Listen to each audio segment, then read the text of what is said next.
Isabelle Kalkwarf, how's it going? It's going good. How are you? It's going great. Thanks for coming on the show. How's your day going? It's been good. Pretty slow morning, so kind of just chilling. That's So, nice. That's nice. So can you start by introducing yourself and telling us a little bit about where you're from? well, I'm Isabelle Kalkwarf. I am from Idaho Falls, Idaho, and I am a filmmaker and director here, as well as I work with live production, but more importantly, filmmaking. So, yeah. Yeah, very cool. Uh, So you're from Idaho Falls is what you said? mhm. Okay, and you do live production stuff too, so concerts and that kind of Yeah, stuff. Is that what yeah. you like to do, or is that just something to pay the bills?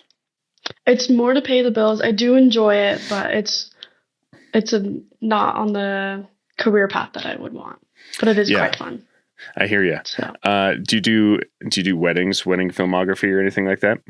no, so I basically only do short films right now. I with the live productions, I actually film a lot of concerts as well, but more focused on like actual film and movie production. So Yeah, yeah, that's kind of cool though to film the concerts because maybe do you make connections with local artists like musicians? I have a few connections. I know there's this one band called Anyone Awake who we have kind of stayed in contact. We actually work at the same, like the lead singer and I, we work at the same internship. But I have that kind of connection, and I've kind of had a few others, but that one's more we're actually in contact and have like an idea of like trying to plan stuff to film. So. Yeah, like music videos, or more like you're going to use their music in one of your short films or something. So actually they want me to film some of their concerts, Mm. probably when they have local shows. Um, so eventually that'll happen, but we both have very chaotic schedules, so it's hard Yeah, to plan. yeah, I hear you. Do you ever use local artists or local musicians' music in your short films? I do. So I have used my last short film called The Blues. I used one of my friends' music. He actually made a whole song for the film. His name's Brant Moon. And then this time, I'm making another short film right now, and I have one of my coworkers actually who's like helping with a ton of the audio, and he's writing music for that as well. So Cool. Helping that's with super audio, exciting. like, yeah, that's super cool. Hmm. Helping with audio, like being the on-set sound mixer engineer. Yep. Yeah. Yeah, yeah. Yeah. Slinging the boom. I've been there. Well, that's Hmm. cool. Do you work with any composers, or is it mostly local musicians who write their own songs rather than score films? It's mostly local musicians. I think I've had a composer reach out to me to work with the film that I'm making right now, but since I already had who was already making that music, I didn't really need him. But I do have I have learned more that there's a lot of people who do just film scoring, which is really cool. So Yeah, yeah. yeah, Do you do any music yourself? no, Not so much. no, I no. Didn't your parents didn't put you in band or something when you were younger? Well, I was put in choir, and that was a lot of fun. But I've kind of like steered a little bit away from music just because I don't feel like that's my like I don't do that well with singing anymore. So it's like I'm like oh, and then instruments like they're really fun, and I've played a few, but like I cannot master them at all for sure. I hear you. Well, it's So it's yeah, it's a lot of work. It's like you have to. It's at some point you have to choose. Like, I think at least for most people, you have to choose. Like, am I going to be a filmmaker, or am I going to like focus on these other things? Because it's like yeah. you only have time to really be good at one thing. I think. Hmm. So, well, that's cool. Do you ever use? I experimented a little bit with using AI music creation to see if I could get like a good score. Have you ever tried any of those? No, I haven't used AI for like a lot of the music at all. I've used Hmm. there's like this one website, it's like audio IO or something. Yep. And they had a new like AI thing where it finds music for you. And I Hmm. tried to use that, and I like looked it up, but I could not figure out how to use it, and it like kept Oh. giving me really odd suggestions. I'm like, yeah, I'm like, I'll just sit there for hours searching for one song or searching for a sound effect. Like, Yeah. yeah. Yeah, and it's tough because it would be nice to just use the royalty free music and stuff. Mhm. But I don't know. It's I don't find a lot of good stuff on those. Have you found a lot of good stuff on there, or not a lot of luck? Um, I found a few handfuls. You really have to like deep dive, and I had a lot more luck with it. For my last film with the blues, I had more luck with it because it was, I don't know. I had a really good. I can't remember the website, but it was a really good one that worked really well. But I cannot find it anymore. Oh. So I'm like, you know what? Like, I'll try this one, and it's been good. But I don't like. I haven't really looked too much into the music recently, just because I Yeah, have somebody writing my music right now. So it's like, well, I that is don't cool. need to. So, Yeah, that is cool. So, what first sparked your interest in filmmaking? When did it hit you when you were younger? goodness, I feel like I don't have like almost like immediate hit of like, oh my gosh, I wanted to do this. I think it kind of built up. I remember when I was younger, I had like a little camcorder and would film a lot of videos and like take a lot of pictures, and that was great. But I don't think I like necessarily saw that as like a career right away. I remember in school, we had this like um contest to make like a Halloween short film like for class, and so we had to do that for the class, and I found that to be really fun, but still didn't really like, oh my god, this is what I wanted to do. But I did find a lot of interest in it, so I kind of just started pushing more into it, and I like kind of found like I kind of decided like I was like, this is a really good way to tell stories, and I love telling stories, and I knew that that's what I like to do. And so kind of finding that like specific like filmmaking, finding storytelling in that was really cool. And then by my senior year of high school, I ended up making a short film then, and that's when it really clicked. I was like, this is exactly what I want to do. So, Yeah, that's really and cool. then yeah. So, why do you think you are a storyteller? Like, were you just born with that, or why do you think you love telling stories so much?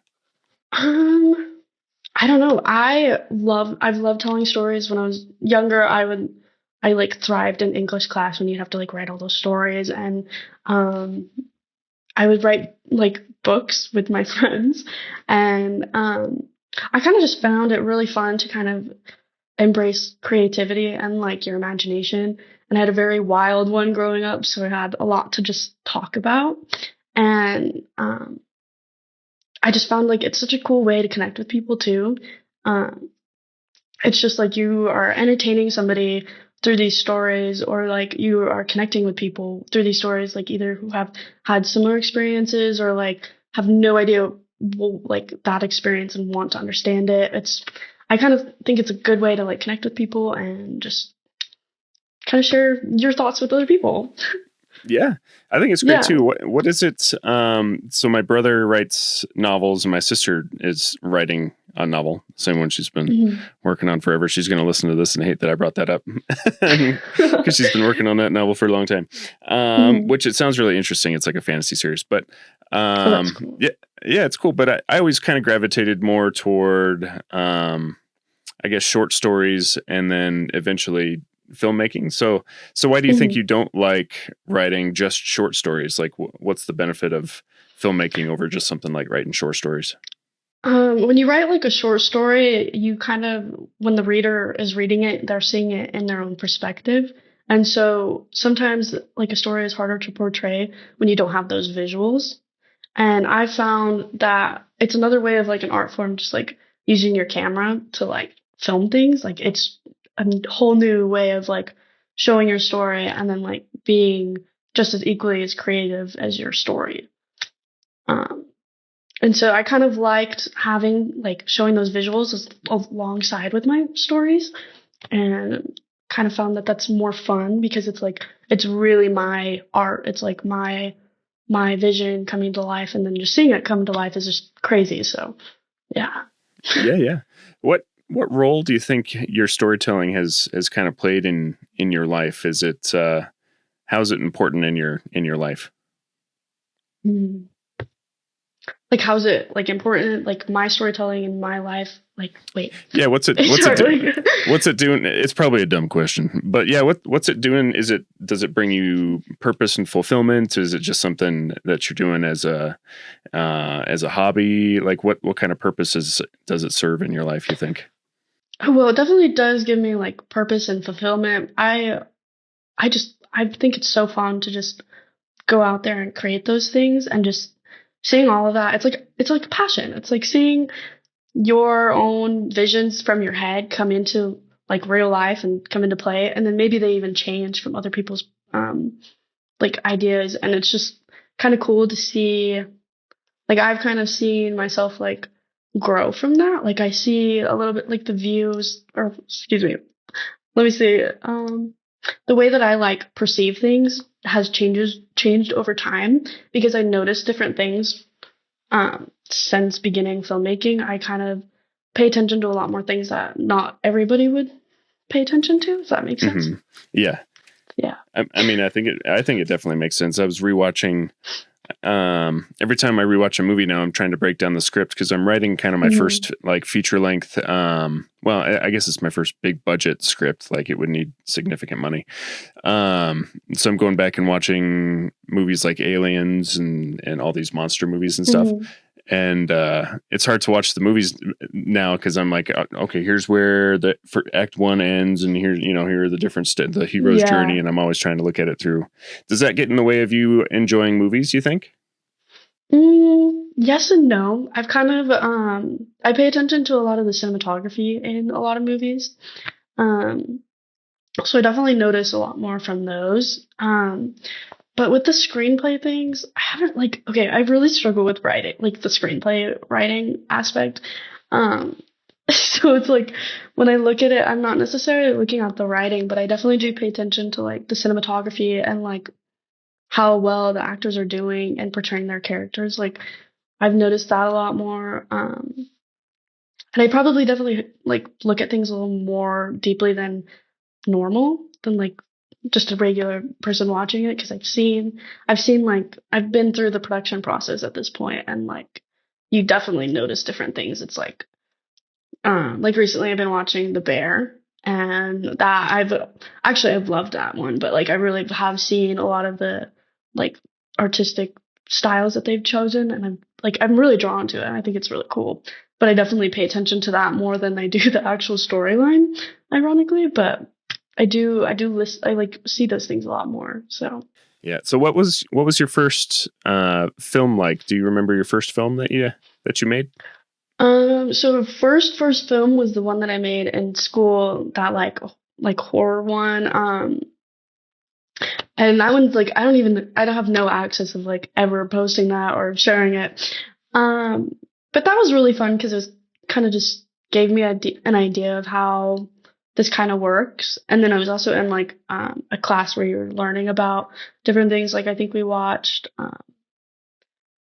I can't remember which ones we watched, but we watched quite a few horror movies that are like classics. And we would analyze certain scenes and how they like used lighting and like the camera work and all of those things, like how they did that to portray those emotions. Um, but with my first like actual production that I did myself, that was, let's see, it's called We Are Losing Ourselves. This one was my senior project, so it's a rough one, and I didn't have any experience. I didn't really know what I was doing, and so it's kind of just trial and error the entire time.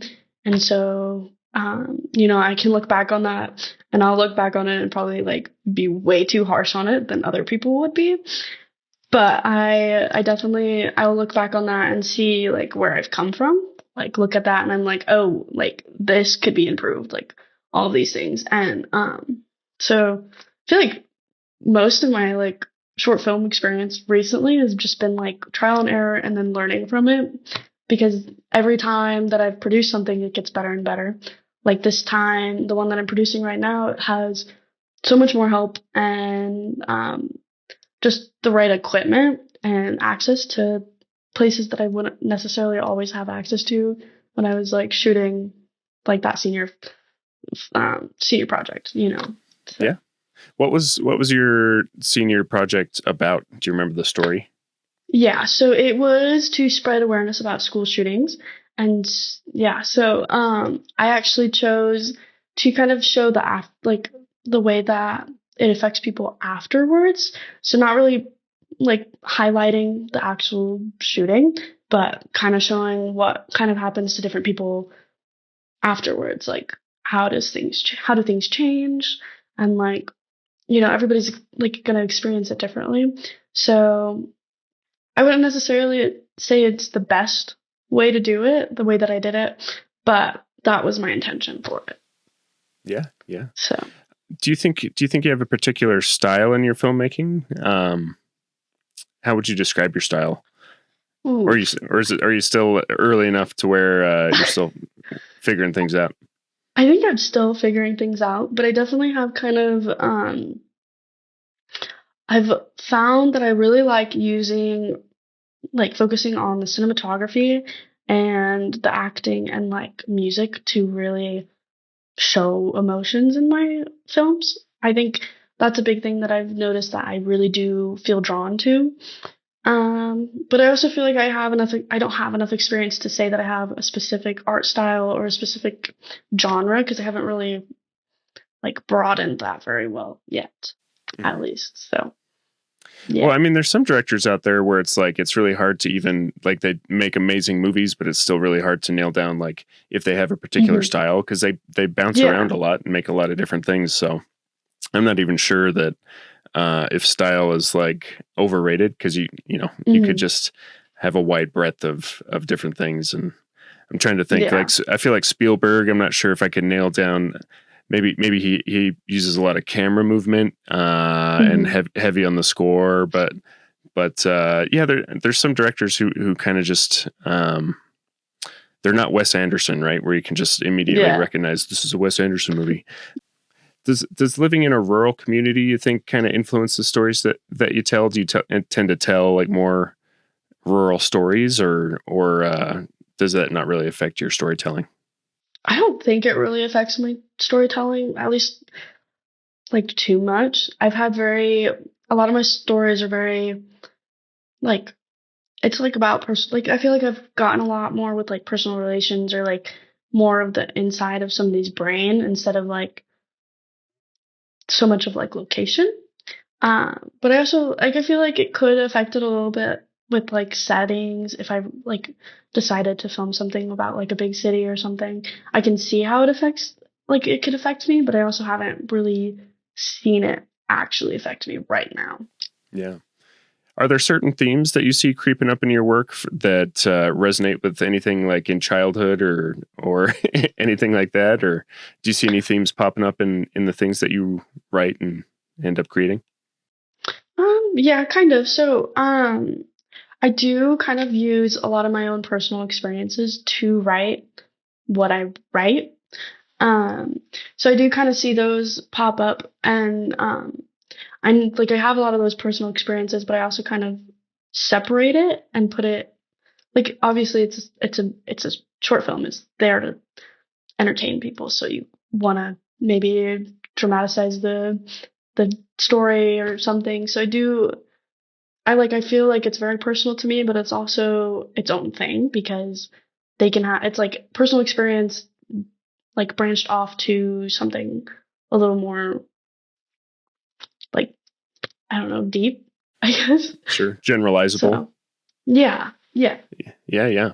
And maybe do you find it difficult to strike that balance between something being personal and maybe going too far and just making it like a therapy session where you're just talking about your issues and or do you find it kind of easy to be like, all right, let's pull back on that and make it kind of a story that appeals to everyone? I don't think I have too much trouble with it. I like to use those personal experiences to write, but I also want to make it feel like it's relatable or like more people can understand it. So I feel like I can have that good separation in that storytelling. So So what are stories that you feel most called to tell? Are there any stories that keep popping up where you're just like, I need to tell this story? Is there a certain type of story that you kind of gravitate toward? I definitely, I don't know. So I feel like I definitely gravitate more to real life scenarios that like happen to a lot of people. Um, I know recently, What's that one movie? It's like We Live in Time that just came out with Florence Pugh and uh, oh, I forgot their names. But anyways, that one. So I'll the Google one. it while you're talking about it. Yeah, it's the We Live in Time movie, and it's very real. Like like that story happens to a lot of people, and so it's like I've kind of seen that, and I like how they wrote that movie and then also made it. Um, and I've kind of seen like I see myself making movies like that where it's very real, very like it can resonate with a lot of people, and yeah. Yeah. So Andrew Garfield. Yeah, I like totally blanked on his name. So what's that movie? Is it like a relationship story, like a love story? Yeah, it's kind of like a love story, but so the girl is like she got diagnosed with cancer, and then like is like it's terminal, and she doesn't want to keep treating it, and she just wants to live her life, and so they actually kind of told the story through like what's happening at that moment, and then also like going to flashbacks of like the beginning of the relationship or like the beginning of when they started to have a family, and then by the end of the movie, it's kind of showing how the guy's like um, he's learning to heal and like take care of his daughter and just make peace with it. But it's like the way it's told, it's so real, and it like really kind of like you feel it, and like so many people have like gone through similar experiences, and so I've kind of resonated with that kind of storytelling where it's like like you can feel connected to it because like people have gone through it, or you yourself have gone through it too as well. Yeah. So stories that people can relate to, that's kind of what you try to gravitate, or that you just naturally gravitate toward. Yeah. Very cool. Yeah. So can you take us through your process? If there is kind of a defined process. I know sometimes there's not so much of a defined process, but your process from just coming up with an idea to make a film, like all the way through writing it and organizing cast and crew and all that. Okay. So through the writing process, usually I just kind of start writing ideas out. So kind of pretty simple. It's just like, oh, here's like here's my brain on a piece of paper and nothing makes sense. And then I kind of just keep writing until something does start to make sense. And then at that point, like once I see like an actual story coming about, then I like write the story and then kind of like think about it in the sense of like an actual screenplay. And so I write it in like a more of an actual storytelling setting instead of like a screenplay where it's just the dialogue and the actions and like where the camera's going to be. So like once I have that story, I kind of can see where it can turn into a screenplay. And then after that, I kind of start writing the screenplay, and it's never going to be that good because it's dialogue. It's like a story that's a ton of details to turning it into dialogue and like those actions. So it's like it's a bit of a struggle for me, and I'm probably still learning how to do that for myself, and I'll keep learning until I get it. But after it's come to an actual screenplay, I kind of start looking like, oh, like who can help me with this, and like how do I want to find my actors? Like actually, well, with the actors, I've like just recently started actually using actors instead of just my friends or myself, which has been really cool. Yeah. But yeah, so it's like kind of really seeing where people fit into the story and like who sees my vision, and then who can like really take that vision to the next level. And then locations and like the camera shots and everything, those play a really important part in my opinion. So it's like why does this location look good and why would I use it for this like scene? And then from there it kind of just builds, and I feel like things just start connecting pretty easily once those technical things are kind of figured out. It's like, oh, like I see this, like boom boom, and it's like I feel like it's yeah it just Yeah. comes together. Yeah, it's kind of cool how it all kind of comes together in those Yeah. situations. What are some big obstacles that you've bumped into when you're trying to make a film? What are some of the most memorable big obstacles that you've bumped into, and how'd you overcome them? So one big obstacle for me for my last few films was audio, unfortunately. And I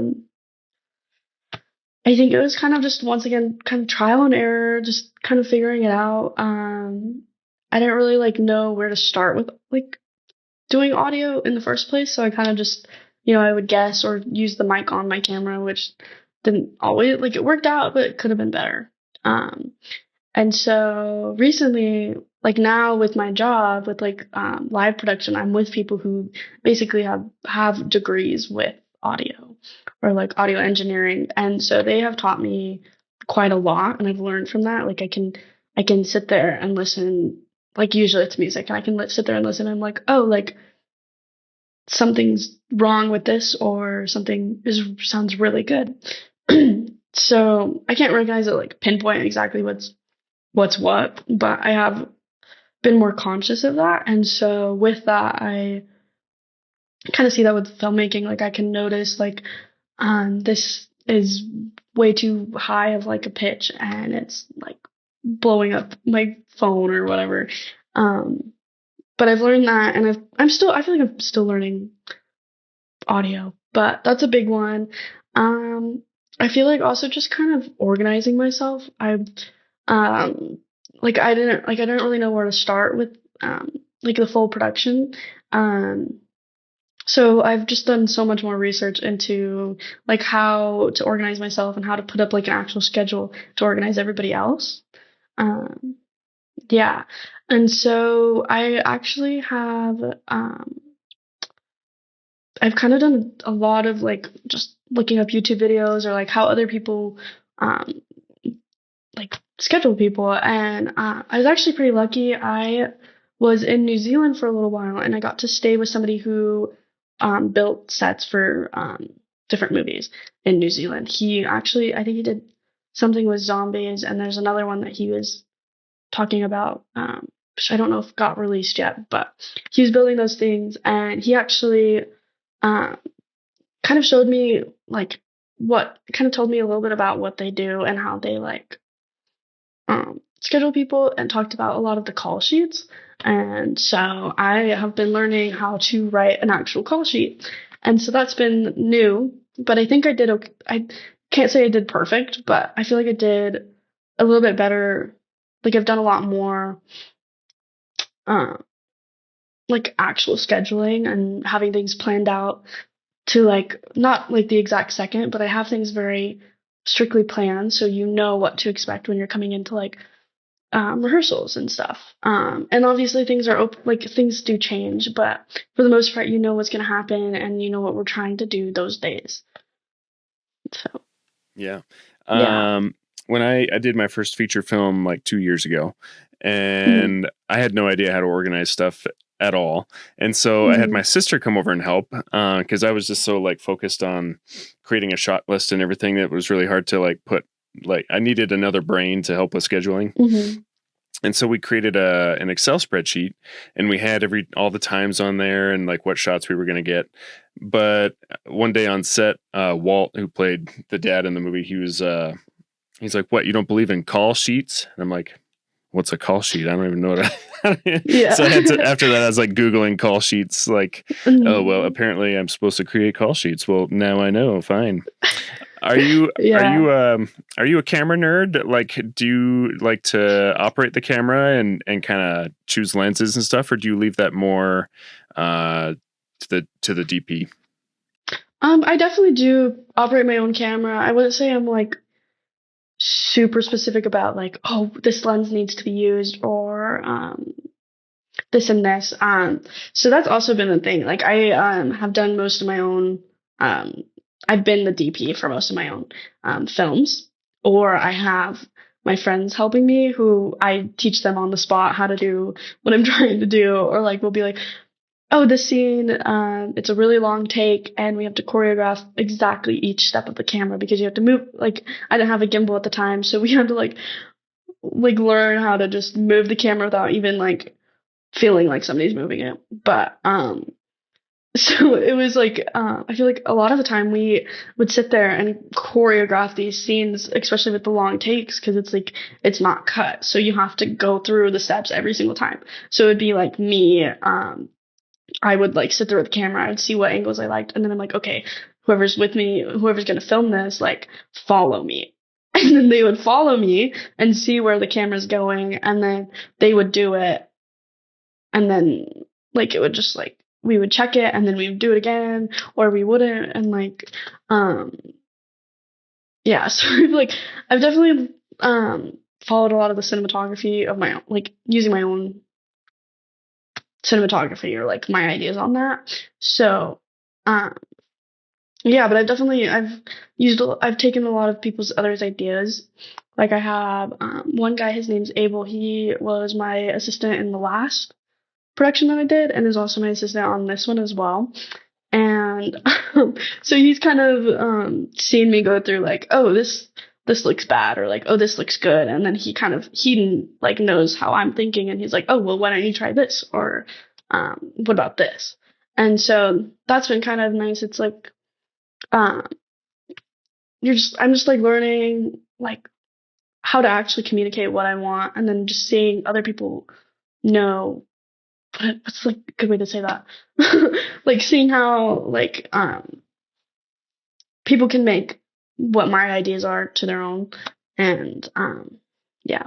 But I would say I'm like a super big camera nerd because like I'm like, well, I could shoot on my phone if I really needed to. Um but I have like been learning a lot more of like cinematography and like just the whole process of like being a DP, which is also pretty new. So I'm like, yeah. Yeah, no, I hear you because it's like I'm starting to care less. I went through a phase where I was like researching cameras, and I still have to like get out of Mhm. this trap on YouTube sometimes where I'm like, I need a red, and Yeah. then I'm researching cameras forever, and then I come across some Mhm. interview with like Roger Deakins, and he's like, I would have shot Blade Runner 2049 on an iPhone. Like, Mhm. it's like it's not. Yeah. It's more about the lighting, and it's more about composition and camera movement to tell the story. Mhm. So it's this will be a future reminder to myself to not worry so much about Yeah. the. I don't need cine lenses, and I don't need a red. Mhm. I'll write that down just so I remember. Yeah, yeah. So how do you end up balancing having limited resources usually with trying to get your full creative vision? Like, do you end up having to make a lot of compromises? Do you think, or do you write it specifically knowing your resources? I have found making like I've had to make a lot of compromises, but I feel like that comes with any filmmaking. There's always going to be some type of compromise. Um, I feel like I've very much taken advantage of every single resource that I can get and just like use it. Um, so I feel like it hasn't totally affected me too much. I know budgeting has been a big issue just because I usually never have a budget. So you can never actually pay anybody. So it's like I'm kind of just like sitting there, I'm like begging, I'm like, can you please help me with this film? Like I can't pay you, but you get credit. um so it's I feel like that's the biggest issue right now is like just having an actual budget or like being able to pay people or like buy the things that I need. Because it's coming out of my own wallet. There's not really any like benefit because you're not making any money, and so it's just kind of like a big gamble with how much you are willing to put into it. So What are kind of your your goals, do you think, long term? Do you want to move? Do you just want to keep making films around where you're at? What are your goals? So one big goal right now is film school. I got accepted into the Vancouver Film School, and so I'll be going to that. I'll be going there in May. So, my original plan is to somehow make it to New York at some point. Um, and that's like a big goal of mine, just because not even in this sense of my career, I've just always wanted to go, and so I want to at least have the opportunity to be like, is this for me? So that's a big thing. But I also have kind of like looked more into Vancouver recently because that's where I'm going to go to school, and I'm like, that's a really, really good place, and it has a ton of opportunities. But career wise, I really do want to go into filmmaking, and like, um, I think film school will actually help me find what I really, really want to do because I love filmmaking. I've been steering towards directing, and um, and I've found a lot of joy in that. But I also know there's like a million jobs throughout the film industry, and so I want to really find what fits for me. And so I'm kind of just keeping things with an open mind and just going into everything, just ready to be okay with changing anything if I have to. Yeah. So. Do you think you'd be okay doing anything other than writer, director, auteur? Do you think you'd be fine being an editor on someone's film and just trying to lend your voice that way, or one of the other jobs? Or do you think you're probably gonna stick with writer director? I might stick with writer director, but I also with editing, I actually do find that I enjoy it, but I also post production is really difficult for me because I haven't learned a lot. And so I think if I really understood what I was doing, maybe I would be more okay with um, like doing editing, or maybe there's something else, like, or maybe I need to learn music scoring or something. So I think once I actually learn how to do each step of production, I think I'll find a better grasp of what I really do like to do, and what really fits for me. Yeah, yeah, for So. sure. Do you think this is probably too late to a bad time to ask since you've already been accepted into film school? But do Mhm. you think that film school is going to be worth it? And why do you think it's? I'm guessing yes, since you're going to film school. Mhm. And so why do you think it's worth it? I think for me, it's going to be worth it because it'll give me access to more resources and then actually learn a lot of the things that I have no experience with. Because a lot of the things that I've done have been pretty much self-taught, or like I researched it on my own. So getting the access to learn from people who have actually been in the industry and understand it is going to be, I feel like, will be more beneficial for me because I will be able to understand it better. I I think it's worth it for personally me, but I also can see, like, I've seen so many people not need to go to film school, and it's expensive, and I can see like it's not always worth it, and like it could turn out to be just a big waste of money for me, but I think it'll help at least a little bit for me just to really understand what I want to do. Yeah, I can't say anything. I was a philosophy major, so I wasted philosophy and psychology major. So Yeah. yeah. So I think it would help, like, especially if you're like in Idaho and you don't really have any other Hmm. means to like go to Vancouver or to end up Yeah. in New York. It gives you kind of like a landing pad to go to Vancouver and Hmm. yeah. So I think it's still going to work for some people, and Hmm. so why New York instead of L.A.? Is there something about you think you like the city better, or do you like the work that they're producing more than L.A.? I think I personally like more of just the city. I've been to LA, and I don't necessarily think it's the right city for me. It's just not my vibe, I guess. And I want to be somewhere. I want to be somewhere that I'm gonna enjoy being there. So and like I haven't actually been to New York, so my opinions can change. Like, and I need to go because I have to at least find out why I want to go so bad, and maybe I want to go just because I want to see it. And if I see it and I'm like, okay, well, this isn't for me, then I know. But I have actually personally been to LA, and it just wasn't really my kind of like I just didn't feel like that was the place that I would want to like be and live and like continue my life in. Like it was a fun place to visit, and it was cool to see like all the different studios. Like I got to go through like the Hollywood Walk of Fame and like in that area in general. Like it's a really cool area, but I also just don't want to live there. So. Hmm. What is it about LA that makes you say it's not your vibe? Is it the riots? I actually haven't seen too much about the riots, but it's just I should look more to that because I've heard of them, Eh. but yeah.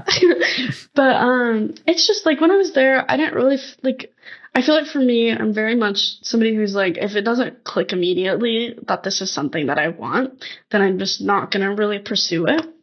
Um so I'm very like I just kind of went there and I was like this is like it's okay, but like it just unfortunately, parts of the city were pretty dirty, and then it just wasn't like I didn't always feel safe. And um, I kind of just like it's. I can see that it's a great place for some people, and they probably thrive. But like, it's like the weather too. It's kind of like it's almost like I love warm weather, but it's like way like it's a little bit too hot, and but then also like really really dry. Um, So, and like I kind of actually personally enjoy a little bit more humidity for me.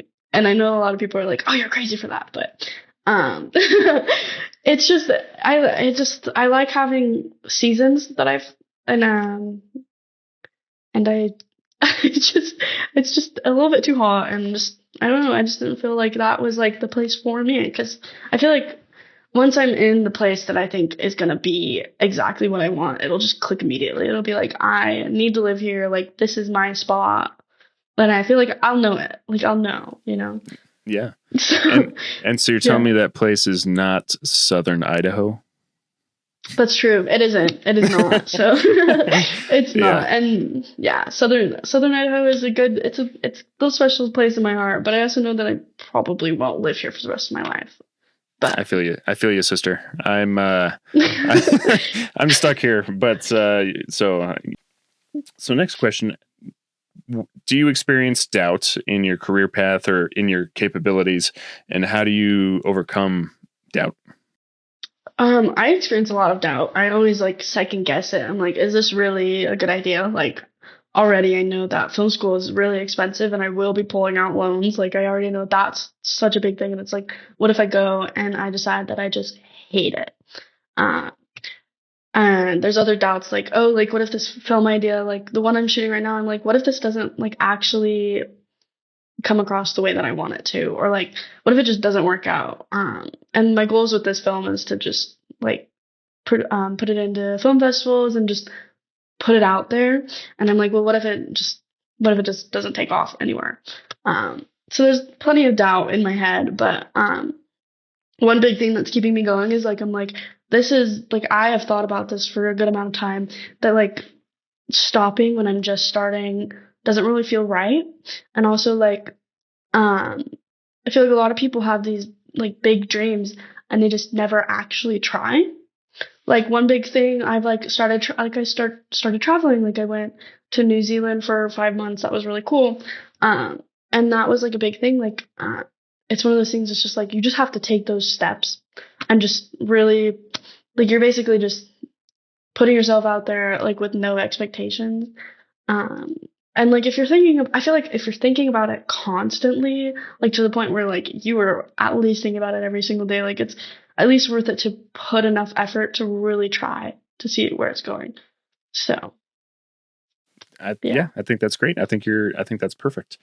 So when you make your films, who do you think the audience is going to be? Is it usually the same audience, or do you even think about the audience when you're writing your stuff? Um, I think about the audience in the sense of like I want the watcher to feel exactly what this is supposed to feel like. Um, but I don't think I have like a specific audience right now. I think a lot of recently, I feel like at least with what I have produced, it's pretty close to like my age and like people who are going through the same things, like figuring out their life and just trying to figure everything out. I feel like that's kind of my audience right now, but like I haven't really thought too much of like what my goal audience is, Sure. if that like makes sense. Yeah. Yeah. And I don't know if you should, like, I've heard this question asked before, but, I never think about like, oh, I'm going to write something for these people. It's more like Mhm. this has occurred to me and then I have to write it. You know, Yeah. Yeah. it's not like an orchestrated, thing that, Mhm. yeah, I'm necessarily making for, yeah, some audience from the beginning. Yeah. Um, what's your film that you're working on now? What's it about? So the film that I'm working on now is called A Silent Scream, and it is about it's about a girl going through a panic attack, um, but it's like you're going through the emotions in her head instead of like actually going through them, like just seeing them from a third person view. Like you are seeing them from a third person view, but you're seeing what she's seeing. If that like And so it's kind of going through that perspective, like really showing like what a lot of people have gone through, like just going through like an anxiety attack or a panic attack, um, and just coming from there and coming from that perspective. Because a lot of people who don't have anxiety or have never experienced that kind of emotion, like they'll never really truly understand it unless it's like seen. Because when you go through those kind of emotions, you see it, you feel it, but it's like it's something you can't really describe. So, Yeah. yeah.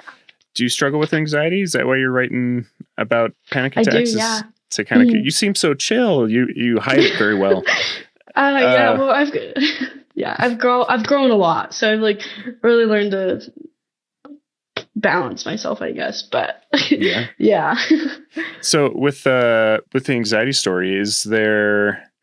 So it's just a story about a panic attack from her perspective. Mhm. Is there an antagonist or anything like that who's making her panic or anything like that? No, so I did not write an antagonist or anything that like really tells you why she's going through that because in my with my personal experiences, like I've had a lot of times where I never really had a full reason to be feeling like that, and I could never really explain like, oh, like this is why it's happening, or like I didn't really have that. Like it would just happen, and it's just like, oh, like I don't know. And so I wanted it to be kind of like where you're kind of like as a watcher, you're kind of questioning. It's like, why does she feel that way? Like what's wrong? Because like it's sometimes you just never know. It just kind of happens. So Yeah. Is it to yeah, raise awareness, or is there a message at the end of the film, or do you kind of leave it open ended? I leave it pretty open ended. It's kind of just to show awareness. It's kind of just to let people see it and just like maybe understand it a little bit more, or like maybe they feel the same thing and know that they're not going alone, like going through that alone. But yeah, it's like a pretty open ended ending. It's kind of like a soft end, like it's there's no so there's an end. Obviously, there's an ending, but it's like you kind of are left to leave yourself questioning what was going on, or like kind of just sit there with it, and like really just think about it. Yeah. So That's something I think is kind of a benefit of short films is you can just have, even if it's just one scene, you don't need the whole three. I don't think you do yeah. need that whole 3 act structure. Like it can just be like a vibe, and you can just try to Mhm. be communicating a vibe. So Yeah, that's cool. I'm excited to. Are you going to submit it to the film festival that we have going next year? I did. I saw that. I will definitely be trying to submit it. I have a goal to be done with post production by the middle of September, and then I'm going to be submitting it to as many as I can. So I'll definitely be submitting to you guys as well. So All right, ours is the Spark of Madness Film Festival. What other film festivals are you looking at? Because this is an interesting topic I always get into because I've made the mistake of submitting to almost every film festival I could think of that looked like it had in person screenings and just everything. Is yeah. that going to be your strategy, or are you thinking you'll pick like a top 10, top 5? What are you kind of thinking? I didn't really think about like a full strategy. My kind of goal is to just submit it as many as I can. And if they have like Um, what I really want is for people to see it, and I want people like I want people to see it, and I want to maybe have a little bit of networking, but I don't want to focus solely on networking like for the entire time, just because also I'm going to film school and we'll be doing that. But I want people to see the work, and I want it to just be seen. So my goal is kind of to see like who's screening their film festivals, or um, yeah, I don't know. I've kind of just been oh, this is like a really big film festival, like the Tribeca one.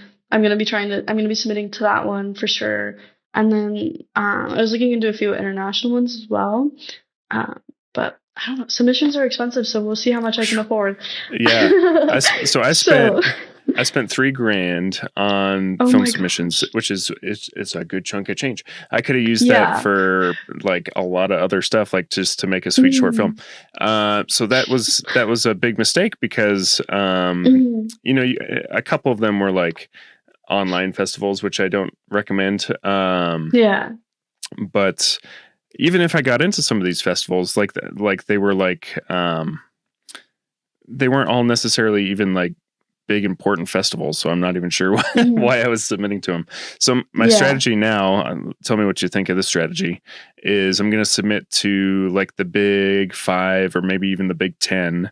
So, you know, Tribeca, Sundance, maybe South by Southwest, TIFF. Yeah. And then submit to the regional ones, so that like maybe the actors and casting, you know, the cast and crew have a spot to see it if it gets in, and maybe for networking.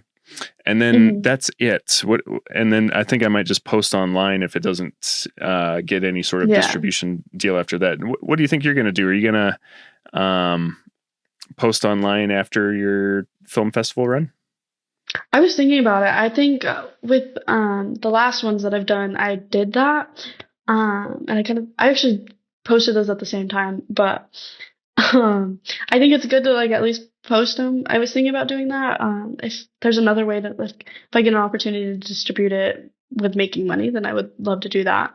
But it'll probably just end up on YouTube, and people will be able to see it, and I think that's good enough too. So I've seen some great stuff on YouTube from young filmmakers, and I think it can get you attention. So yeah, I think that's a good strategy. What do you think of submitting to just the big ones and a few regional ones? Do you think you're going to do that, or are you going to submit to a lot more?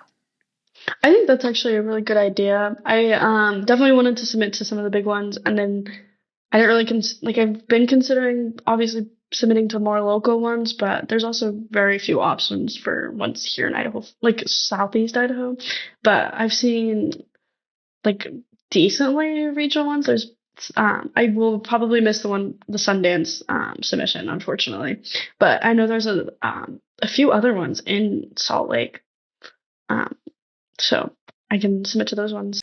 So do you think you represent any sort of group when you're making your films? Like, do you advocate for any particular groups, or do you just make what comes into your head and you don't really have any sort of agenda to advocate for any particular groups or anything like that? I feel like I just make what's in my head, and I don't have like a specific group that I'm advocating for. I kind of just am like, oh, this is my idea, and let's make it happen. So, yeah, I think that's tough because it's like sometimes people will be criticized for like making something that's like not advocating for a particular cause or something, or it doesn't line up with a particular cause. But I feel like it's hard for it to put that pressure on artists because we're just like we're doing what you do, where you're just like thinking through all these different ideas, and then something like clicks, and you're like, this is a really salient idea, and then you think about you know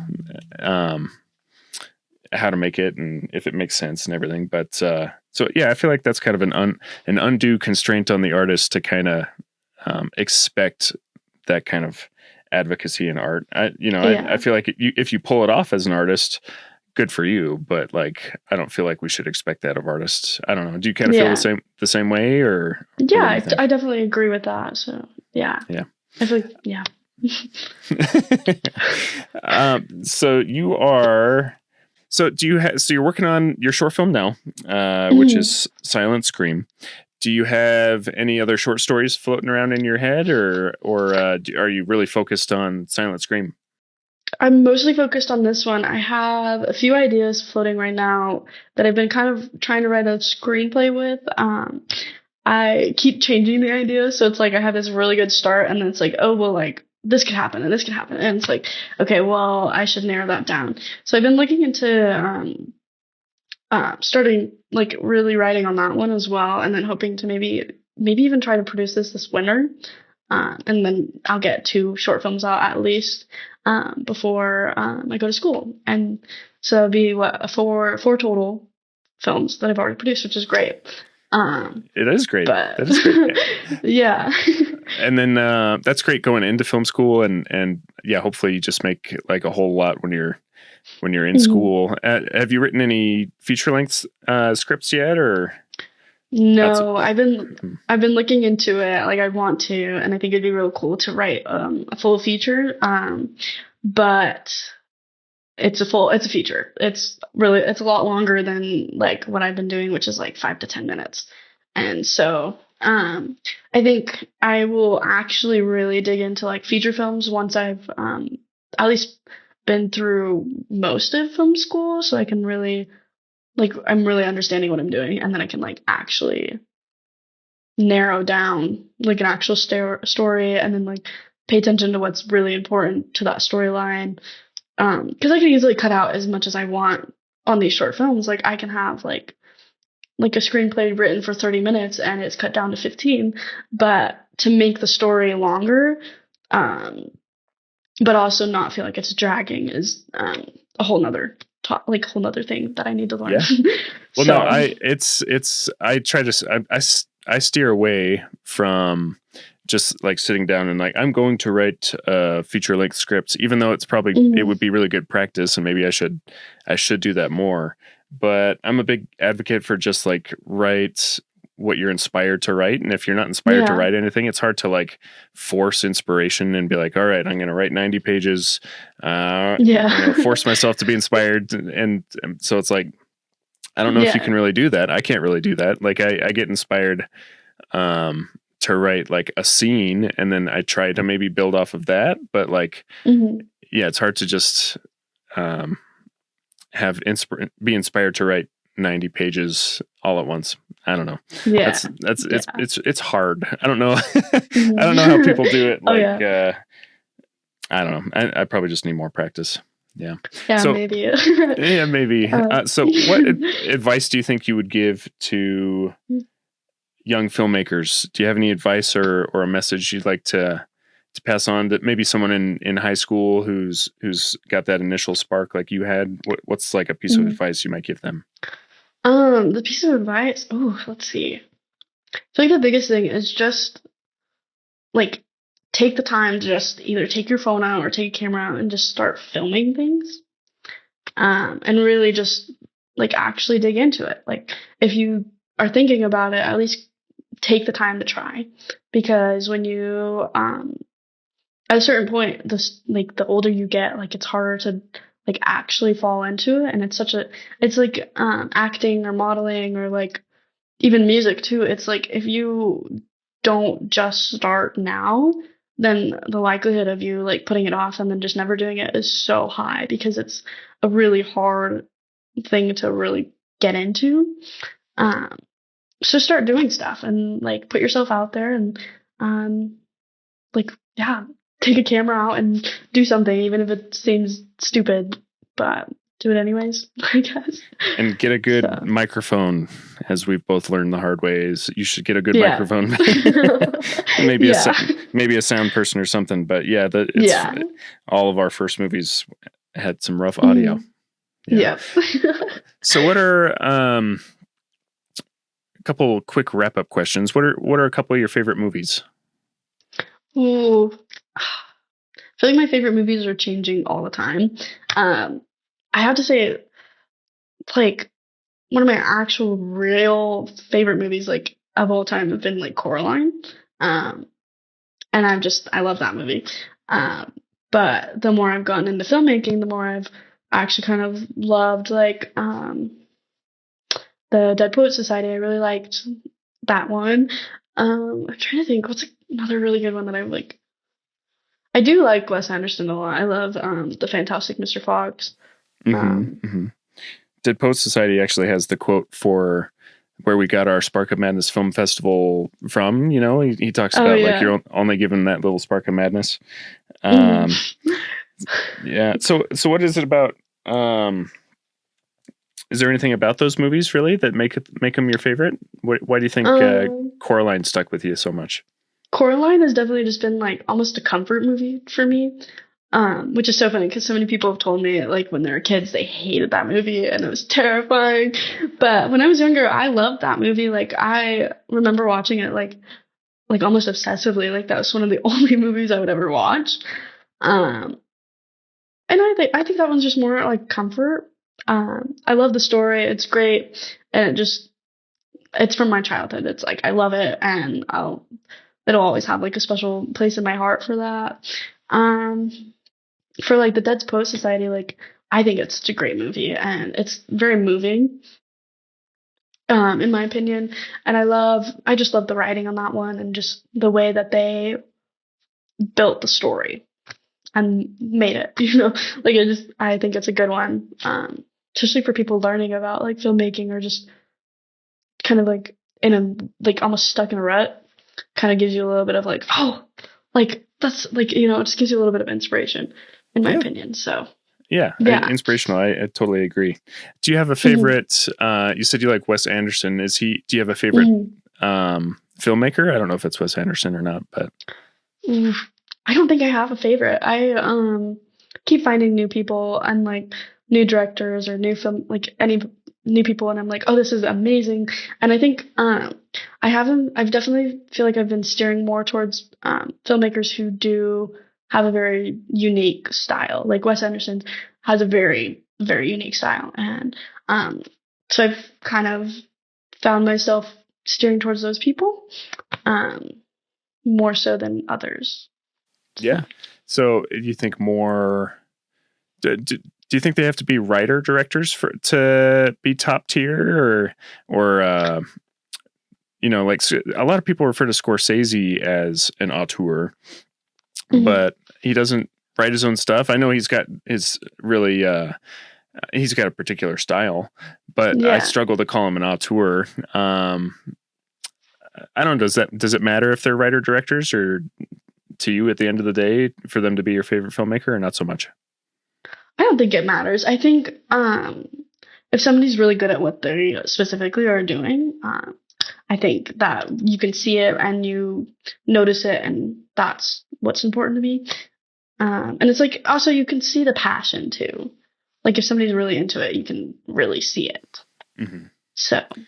Yeah, I always think of writer directors. They do like what you do, where Mhm. they write and they write and they write until something spark. They get the spark, and then they're off and running. With it, it seems like directors, they're just fed script instead of like just writing stuff over and over and over until they find Yeah. something. They're just fed scripts over and over and over until they find something that connects with them. Mhm. So in the end, I'm not sure if there's much of a difference between if they wrote it versus if somebody else wrote Yeah. it, because they had so much choice. They just could look Mhm. through all these different scripts until they found something that they Yeah. liked. So, um, yeah, that's just been something I've been thinking about with auteur theory. But um, Mhm. so where can people reach out to you if they want? Well, I don't know if you want people reaching out to you, but do you want to give your socials or any way for people to find your work? Yeah, so I've been most recently active on Instagram. Kind of, you get to see a lot of the behind the scenes recently, and just kind of little vlogs of. I have a lot of the rehearsals set up. You'll get a really good one for the for the shoot day, which happens on Wednesday, which is going to be really exciting. So that's coming up. So you get to see a lot of the behind the scenes, and that's I think it's just Isabelle's films. Oh, right. Uh, I think it is. It should be. Is Isabelle Films. I think we followed you on there, so I'll put that in the show Mhm. notes. There you go. Are Yeah. you DP on this one? Yes, I am. Yeah. Very cool. Yeah. Very cool. Yeah. That's exciting. Okay, so that your Instagram was Isabelle Films. Anywhere else? Do you have a YouTube video to actually post your films, or a YouTube channel? Yeah. So my YouTube account. Let me look it up actually really quickly. I'll put it in the show notes also. It's Films by Isabelle. So kind of flipped. And so that actually has, that has my short films on it that are already produced with their trailers. And then there's, I take my camera out with my friends and other things. So there's like little snippets of that, but they're just fun. So those are also fun to see. So yeah, very cool. What camera do you own that you're shooting on? I currently own the Sony Alpha 6400. Okay. Yeah, so I actually got that one pretty recently, so I'm still learning it, but I've loved it. So very cool. All right. Well, Isabelle Kalkwarf, thank you for coming on the show. And thank you. Yeah, of course, and hopefully you can come on again. Maybe after your short film, you can come on again and tell us what you ended up doing with festivals and all that fun stuff. Sweet. All right. Awesome. Thanks a lot for coming on. Thank you.